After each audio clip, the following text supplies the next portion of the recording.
उन्होंने यह भी बताया कि इसी आदमी से शहजादी का विवाह होना निश्चित हुआ है।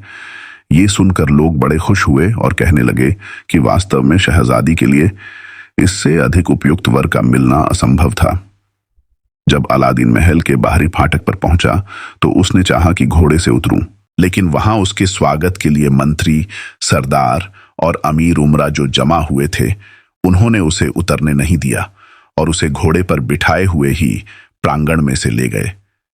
जब वह दरवाजे पर पहुंचा तो इन लोगों ने उसे घोड़े से उतारा और 2 पंक्तियां बनाकर उनके बीच में अलादीन को करके सम्मानीय अतिथि के रूप में बादशाह के सामने ले गए। अलादीन का रूप, रंग और वेशभूषा देखकर बादशाह को योग्य दामाद के पाने पर बड़ी प्रसन्नता हुई। अलादीन ने चाहा कि बादशाह के पांवों पर गिरे, किंतु बादशाह ने उसे ऐसा करने से रोक दिया और उसे अपने साथ ही सिंहासन पर बिठा लिया। बादशाह ने कहा, तुम किस देश से आए हो?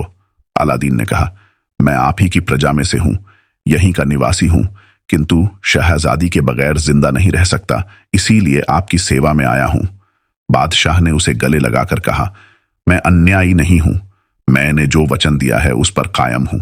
मेरे सामने मरने जीने की बातें न करो, तुम मुझे बहुत प्यारे हो। मैंने जैसी तुम्हारी प्रशंसा सुनी थी वैसा ही तुम्हें पाया। यह कहकर बादशाह ने इशारा किया तो चारों ओर से तरह तरह के बाजे बजने लगे। फिर बादशाह अलादीन का हाथ पकड़कर उसे महल के अंदर ले गया और दोनों ने साथ साथ भोजन किया।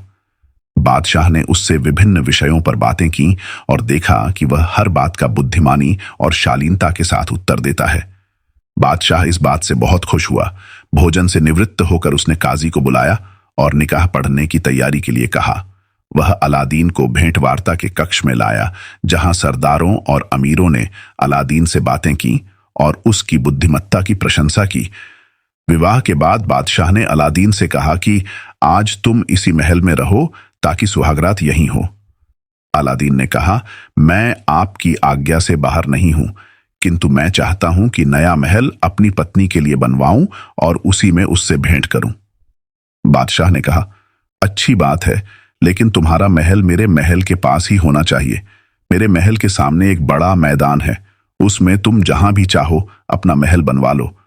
यह कहकर उसे गले लगाकर विदा किया। अलादीन वापसी में भी दोनों ओर अशर्फियां लुटाता हुआ आया और प्रजाजन ने उसकी दानशीलता और वैभव की ओर अधिक प्रशंसा की।